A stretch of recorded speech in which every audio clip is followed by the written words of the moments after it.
नाज़रीन, नया साल शुरू होते ही नई एक जंग छिड़ गई है और अब बरतानिया ने यमन पर हमले का ऐलान कर दिया है और किसी भी वक्त बरतानिया की जानिब से यह हमला किया जा सकता है। उनके मुकाबले में यमनी नेवी पूरी तरह से तैयार है, यमनी जंगजू पूरी तरह से तैयार हैं। और ईरान के हवाले से अगर बात करें तो ईरानी वॉरशिप्स जो है वो इस वक्त रेड सी में पहुंच चुके हैं। इधर यूके ने हमले का ऐलान किया और इधर से ईरानी वॉरशिप्स हैं वो रेड सी में पहुंच गए। तो अब यहां पर सूरत हाल बहुत ज्यादा क्रिटिकल हो गई है। इससे पहले जो यमनी जंगजू शहीद हुए हैं वो मामला भी ठंडा नहीं हुआ, उस पर एक यमन बहुत बड़ा अटैक लॉन्च करने जा रहा है अमेरिका पर, और अब आगे से बरतानिया कह रहा है कि वो यमन पर हमला करने जा रहे हैं। तो ये इस वक्त क्या खिचड़ी पक गई है, क्या मामलात रेड सी के हैं और रेड सी किस तरह से प्राइमरी वॉर जोन बन गया है नया साल शुरू होते ही, तो ये आपको बताएंगे। और इसके साथ साथ नाजरीन, अमेरिकी अड्डों पर हमले तेज कर दिए गए हैं, इराक और शाम में बहुत बड़े हमले किए गए हैं, ये भी आपको बताएंगे। और साउथ अफ्रीका ने बहुत बड़ा कदम उठा लिया। साउथ अफ्रीका जो आईसीजे में गया है नेतन्याहू और इसराइल के खिलाफ, वो बहुत बड़ा खतरा पैदा हो गया है इसराइल के लिए, और वो अब उनके लिए क्या प्रॉब्लम पैदा कर रहा है ये भी आपके साथ शेयर करेंगे। जिन लोगों ने चैनल को सब्सक्राइब नहीं किया वो उनसे रिक्वेस्ट है कि चैनल को जरूर सब्सक्राइब कर लें ताकि हर आने वाली वीडियो आप तक पहुंच सके। नाज़रीन, पहली और सबसे बड़ी खबर यह है कि बरतानिया ने ऐलान किया है कि वो यमन पर हमला करने जा रहा है। अब ये जो 88 डेज की वॉर है इसमें ये पहला हार्ड स्टांस बरतानिया की जानिब से आया। अगर इससे पहले हम पूरी जंग देखें तो बरतानिया ने कोई सख्त स्टांस नहीं लिया, ठीक है। खास तौर पे अभी जो उनके डेविड कैमरॉन फॉरेन सेक्रेटरी आए हैं वो तो मामलात को ठंडा करने की कोशिश कर रहे हैं। उधर लेबनान वो पहुंचे हुए हैं कि हिजबुल्लाह जंग ना छेड़े, और आर्टिकल लिख रहे हैं कि सीज फायर होना चाहिए। और आप देखें कि इतने हमले रेड सी में हुए हैं, एक में भी बरतानवी नेवी ने इंटरवीन नहीं किया, एक में भी। तो अब अचानक से उन्होंने ये ऐलान कर दिया है। अब हुआ कुछ इस तरह से है कि कल एक जो बरतानवी शिप है, जो एक कमर्शियल शिप है, उसको निशाना बनाया गया था यमन की जानिब से, और आज ये ऐलान किया गया। अच्छा, अब ये इससे पहले भी निशाने उनके जहाज बने और इसमें आप देखेंगे वो अपना रूट भी चेंज कर चुके हैं। यानी बरतानिया उन कंट्रीज में शामिल है जो रेड सी से इस वक्त ट्रेड नहीं कर रहा, वो उसके जहाज हैं वो भी घूम के जा रहे हैं। और उनकी जो सबसे ऑयल के लिए सबसे बड़ी कंपनी है BP, बरतानिया की सबसे बड़ी कंपनी जो दुनिया की वन ऑफ द ग्रेटेस्ट और टॉप की कंपनी समझी जाती है ऑयल ट्रेड के लिए, उसने भी रेड सी से बंद की हुई है ट्रेड, वो भी घूम के जा रही है। तो वहां पर ऑयल प्राइसेस बढ़ रही हैं। तो ये सारी चीजें जो है ना बरतानिया ऐसे लेकर चल रहा था और उसने कोई हार्ड स्टांस नहीं लिया। लेकिन आज अचानक से उसने ये कहा है कि हम जनाब यमन पर हमला करने जा रहे हैं। पहले मैं 3-4 मुख्तलिफ जो मुस्तनद इदारे हैं उनकी स्टेटमेंट्स और कोई तजिया आपके सामने रखने जा रहा हूं जो उन्होंने लिखा है, फिर आप इस पर मजीद बात करते हैं। ये अब देखिए, UK defence secretary says British forces will repel Houthi attacks. Defence secretary Grant Shapps had said British forces are ready to act against Houthis rebels that target cargo ships in the Red Sea. Telegraph क्या लिख रहा है? Air strikes against the Houthis are possible. Multiple reports have said the UK is weighing up the possibility of an armed response as an Iranian-backed Houthis claim attacks on ships in the Red Sea that they say are either linked to Israel or heading to Israeli ports. They say their attacks aim to end Israel's air and ground offensive targeting the Gaza Strip after the attack by Hamas on 7 अक्टूबर। तो ये 5 headlines और almost मुख्तलिफ इदारों की, guardian की है, telegraph की और बाकी दीगर इदारों की आपके सामने रखी हैं, जिसमें ये बिल्कुल अब कैटेगोरिकली बिल्कुल साफ बात आपके सामने आ गई है कि बरतानिया ने ऐलान कर दिया है कि वो किसी भी वक्त हमला करने जा रहे हैं। उनके डिफेंस सेक्रेटरी ने कह दिया, उनके फॉरेन सेक्रेटरी ने कह दिया है कि इन पर हम हमला करने के लिए जा रहे हैं। अब यहाँ पर अजीब मामला बन गया। अब ये मतलब बरतानिया ने क्या कर दिया, ये पूरी दुनिया में ये अजीब सा माहौल वहाँ पे पैदा हो गया है कि भाई इससे पहले अभी अमेरिका जो है वो पीछे हटा हुआ है। उसने इत्तेहाद का अनाउंस किया, फिर ऑपरेशन शुरू किया, पहले घंटे में वो ऑपरेशन फेल हो गया। अभी मतलब उस पर इतने हमले हो रहे हैं, उसके जहाज भी वहाँ से नहीं गुजर रहे। उसने ऑपरेशन प्रॉस्पेरिटी गार्डियन शुरू किया, वो फ्लॉप हो गया, वो आराम से मुंह तकते हुए वहां पर बैठा हुआ है रेड सी में, कुछ नहीं कर रहा। अच्छा, अब अचानक से आप उठ खड़े हुए कि अच्छा अमेरिका नहीं कुछ कर सका, अब हम हमला करेंगे। तो भाई मुझे ये बताएं कि आप तो उनके इत्तेहाद का हिस्सा थे, यानी जो इत्तेहाद 10 मुल्कों का बना था उसमें से फ्रांस, इटली, ऑस्ट्रेलिया, स्पेन ये तो निकल गए, लेकिन अकेला यूके था जो नहीं निकला था, बहरीन वगैरह को छोड़ के। अकेला जो एक बड़ी पावर थी वो यूके था जो कि इस इत्तेहाद से निकला नहीं था, लेकिन ऑपरेशन जब शुरू हुआ तो अमेरिका अकेले हमले कर रहा था और झेल रहा था सारे इनके हमलों को यमन के, और बरतानवी नेवी वहां पर मौजूद थी और उनके वॉरशिप्स वहां पर मौजूद थी, फिर भी वो आराम से खड़े थे। उन्होंने ना अमेरिका का साथ दिया, ना किसी किस्म के इंटरवेंशन किए, अपने जहाज उन्होंने मोड़ लिए और जो है ना उन्होंने यमन के किसी हमले में कोई इंटरवेंशन नहीं की।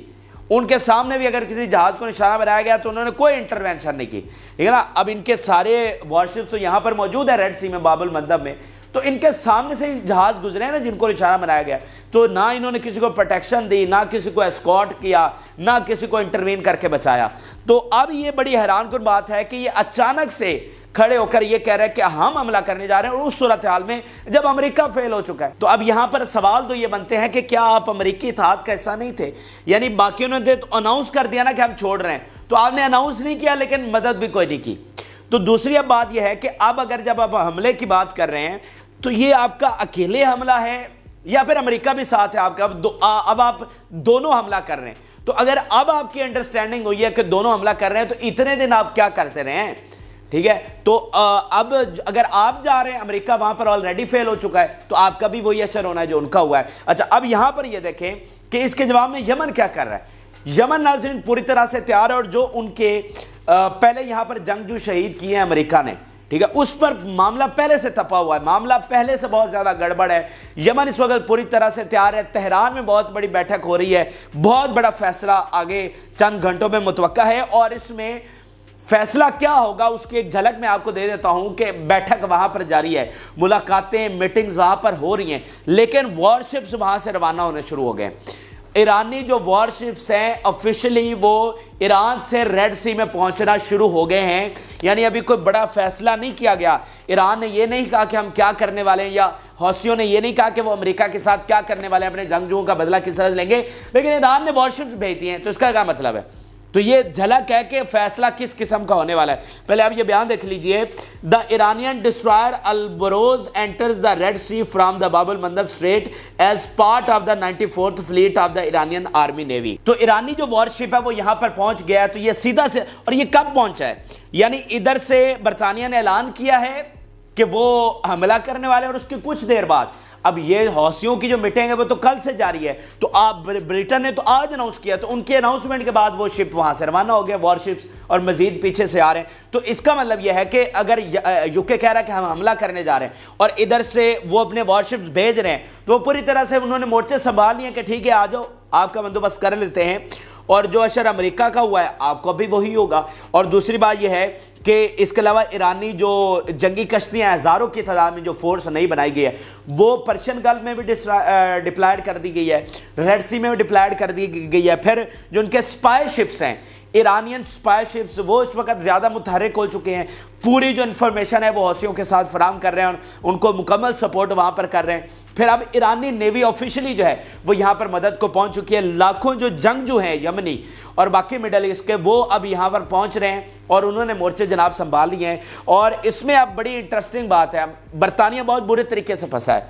उसकी वजह नाज़रीन ये है कि अमेरिका तो हमला नहीं कर सका, अमेरिका का तो मजाक पूरी दुनिया में बना। तो आज अगर आपने कमिट कर दिया कि हम हमला करने जा रहे हैं, तो अब आप पीछे कैसे हटेंगे? अगर आप पीछे हटते हैं तो नाज़रीन सोचिए ये कितनी बड़ी बात होगी कि पहले अमेरिका अनाउंस करता है कि हम हमला करने जा रहे हैं और फिर वापस उसको मुड़ना पड़ता है, और वो कुछ भी नहीं बिगाड़ सकता है यमन का। उसके बाद दुनिया की दूसरी बड़ी पावर ग्रेट ब्रिटेन, वो ऐलान करता है कि हम यमन पर हमला करने जा रहे हैं, और उसके बाद वो भी पीछे हट जाता है। ठीक है, तो ये कितनी बड़ी बात होगी कि अगर बरतानिया हमला नहीं करता और यूं ही पीछे लौट जाता है, जैसे जो हाल अमेरिका का हुआ है, जिस तरह वो बैक फुट पर आया है। ठीक है, तो अगर बरतानिया का भी यही असर जो कि नजर आ रहा है, तो ये कितनी बड़ी, कितनी गैर मामूली फतह होगी।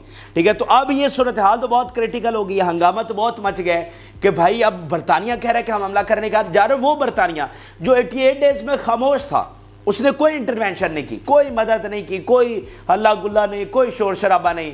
ठीक है, आराम से चुप करके साइड पे देखते रहे, ऑब्जर्व करते रहे, और आज अचानक से कह दिया कि हम हमला करने जा रहे हैं, जंग छेड़ने जा रहे हैं। सो वेरी इंटरेस्टिंग और बहुत क्रूशल और बहुत ही खतरनाक صورتحال اس وقت ریڈ سی میں بن چکی ہے.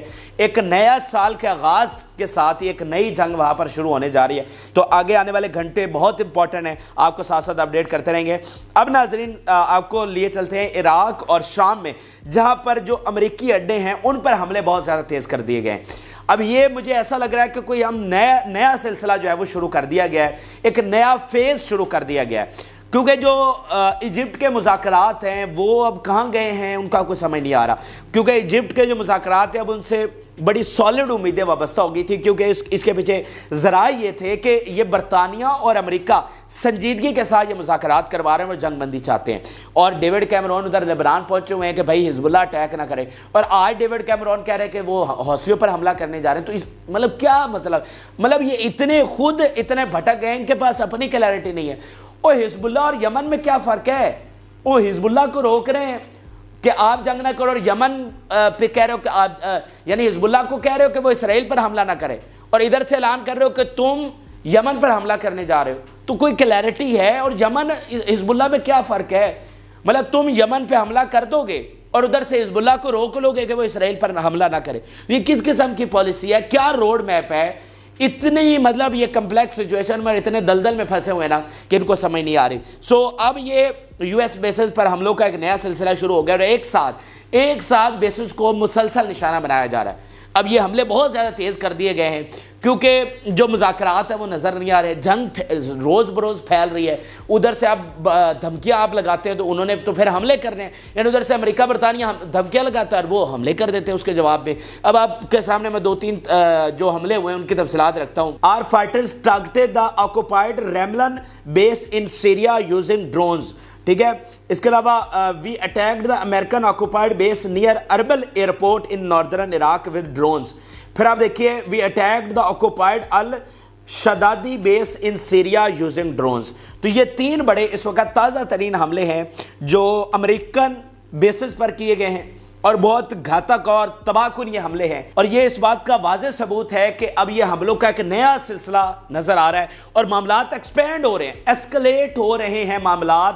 اس عراق سے سیریا, حزب اللہ, لبنان, آپ کا نیچے یمن, ایجپٹ کے معاملات اور زیادہ خراب ہو رہے ہیں. ادھر سے ایجپٹ نے کہا کہ ہماری فوجیں موبلائز ہو رہی ہیں, ادھر سے نیتن یاہو کہہ رہا ہے کہ ہم ایجپٹ پہ حملہ کرنے جا رہے ہیں. ایرانی جو وارشپس ہیں وہ ریڈ سی میں پہنچ رہے ہیں. تو اس جنگ کو ہم علاقائی جنگ نہیں کہیں گے تو اور کیا کہیں گے؟ یعنی ایک چھوٹے سے علاقے میں بنیادی جنگ شروع ہوئی اور آج وہ پورے مڈل ایسٹ کو اپنی لپیٹ میں لے چکی ہے, اور اس کے اثرات جو ہیں وہ پوری دنیا میں آ رہے ہیں. پوری دنیا میں اس غزہ جنگ کے اثرات پہنچنا شروع ہو گئے ہیں, اور اگلے صرف 5-7 دنوں میں آپ دیکھیے گا کہ آپ کو ایک دم سے معاملات اتنے خراب نظر آئیں گے. اس وقت پوری دنیا کے جو دارالحکومت ہیں ان میں ہیجان ہے, ان کو سمجھ نہیں آ رہی کہ معاملات کس طرف جا رہے ہیں. اچانک تمام ملکوں میں ایک مہنگائی پیدا ہو جائے گی, آئل پرائسز اپ ہو جائیں گی, شدید مہنگائی ایک دم سے آنے والی ہے. تو یہ معاملات جو ہے نا وہ پھیل رہے ہیں, آگے بڑھ رہے ہیں, اور ڈپلومیسی کی اور سمیٹنے کی, سلجھنے کی امیدیں جو ہیں وہ ختم ہو رہی ہیں. اب آخر میں ساؤتھ افریقہ کے حوالے سے جلدی آپ کو اپڈیٹ کرتے ہیں تاکہ ویڈیو لمبی نہ ہو جائے. ساؤتھ افریقہ نے پہلے بھی کہا تھا کہ وہ کر دکھایا جو کوئی اسلامی ملک عرب بھی نہیں کر سکا. بہت آگے بڑھ کر انہوں نے ساتھ لیا, بہت ہارڈ سٹانس انہوں نے لیا ہے, فلسطین کے ساتھ کندھے سے کندھا ملا کر کھڑے ہوئے ہیں. اور بالکل نہ اسرائیل کو توقع تھی اور نہ ہمیں توقع تھی کہ یار ساؤتھ افریقہ اس حد تک بھی جا سکتا ہے. یہ واحد ملک ہے جس نے لا سوٹ جو ہے وہ دائر کیا آئی سی جی میں, وہاں پر فائل کیا, اور آئی سی جی کی جانب سے بڑا سخت سٹانس آیا, اور اسرائیل اس پر تل ملا اٹھا. اسرائیل کو بڑی مرچیں لگی ہوئی ہیں کہ یہ ساؤتھ افریقہ نے ان کے ساتھ کیا کر دیا. وہ جو ان کے اتحادی تھے, یہ ان کے اتحادی ہیں نا, سو یہ ان کے خلاف کھڑے ہو گئے, اور آئی سی جے جو ہے بہت بڑا ایکشن لینے جا رہی ہے. یہ میں آپ کے سامنے بیان رکھتا ہوں, پھر آپ کو اندازہ ہوگا کہ یہ اسرائیل کتنی بڑی مشکل میں پھنس گیا ہے. یہ آپ ان کا حریرز ایک بہت بڑا اخبار, یہ کیا لکھ رہا ہے, A senior legal official warned senior army commanders of a real danger that the International Court of Justice would order Israel to cease fire. یہ وہ کہہ رہا ہے کہ ایک سینئر لیگل آفیشل نے ان کی آرمی کو وارن کیا ہے کہ آئی سی جے جو ہے وہ آرڈر کر سکتی ہے اور مجبور کر سکتی ہے سیز فائر کے لیے. یعنی جو یو این اور باقی ادارے نہیں کروا سکے وہ یہ کر سکتے ہیں. پھر ان کو کس طرح سے مرچیں لگی ہوئی ہیں یہ آپ دیکھیے. Israeli ministry of foreign affairs وہ کیا کہہ رہی ہے, the Israeli ministry of foreign affairs accuses South Africa of cooperating with the terrorist organization after the later filed a lawsuit against Israel before the International Court of Justice. اب وہ کہہ رہے ہیں کہ یہ تو ٹیررسٹ کو سپورٹ کر رہے ہیں، ساؤتھ افریقہ جو ہے یہ ٹیررسٹ آرگنائزیشن کو سپورٹ کر رہا ہے. دنیا کے سب سے بڑے ٹیررسٹ تو تم ہو، دنیا کی سب سے بزدل اور جو ہے بے شرم فوج تم ہو، اور اصل دہشت گرد تو تم ہو، وہ دہشت گرد نہیں ہے. آخری بیان آپ دیکھیے، اسرائیلی officials concerned ICJ could charge Israel with genocide. دوبارہ سنیے، اسرائیلی officials concerned ICJ could charge Israel with genocide. یعنی سب سے بڑا خطرہ اس وقت ICJ سے ان کو پیدا ہو گیا، اور سب سے زیادہ امیدیں اب ICJ سے ہماری وابستہ ہو گئی ہیں. یہاں دیکھیں، according to Israeli Daily, a senior legal expert dealing with the cases has warned the military leadership that there is a real danger the court will issue an injunction calling on Israel to halt its military action in Gaza. وہ کہہ رہے ہیں real danger ہے. The military and the state attorney's office are now preparing to deal with the complaint filed by South Africa on Friday. A hearing will take place Monday at the Foreign Ministry. ٹھیک ہے، اب وہ کہ ان کے officials یہ کہہ رہے ہیں کہ یہ بڑا ریئل تھریٹ ہے کہ ہمارے خلاف یہ آ سکتا ہے ICJ کا آرڈر، اور وہ بہت بڑا ہمارے لیے مسئلہ بن جائے گا. UN کو تو سب کو تو ہم نے کسی کھاتے میں نہیں لکھا، لیکن یہ ہمارے لیے سب سے بڑا پرابلم ہے. تو یہ تازہ ترین اور اہم ترین حقائق ہیں جو آپ کے سامنے رکھے ہیں. بہت زیادہ معاملات خراب ہیں. اب مجھے تو ذاتی طور پر کوئی امید نظر نہیں آ رہی. جنگ بڑھتی ہوئی اور پھیلتی ہوئی، نہ صرف لمبی چلتی ہوئی بلکہ ایکسپینڈ کرتی ہوئی نظر آ رہی کہ زیادہ سے زیادہ ملک اس میں شامل ہو رہے ہیں. ٹھیک ہے، اب یہ جو UK نے کہا ہے، اگر یہ واقعتاً حملہ کر دیتے تو یہ کتنی بڑی بات ہوگی. یہ جنگ پھر کہاں تک چلی جائے گی؟ یہ علاقائی سے نکل کر فوراً ایک تیسری عالمی جنگ بن جائے گی. تو یہ اس وقت کبھی بھی کچھ بھی ہو سکتا ہے، کیونکہ دیکھیں نا، برطانیہ نے تو یہ کہا ہے کہ وہ اینی ٹائم ایکشن لے سکتے ہیں. سو یہ تازہ ترین اور اہم ترین تفصیلات ہیں آپ کے ساتھ شیئر کی. جن لوگوں نے چینل کو سبسکرائب نہیں کیا ان سے ریکویسٹ ہے کہ چینل کو ضرور سبسکرائب کر لیں تاکہ ہر آنے والی ویڈیو آپ تک پہنچ سکے. اجازت اللہ حافظ.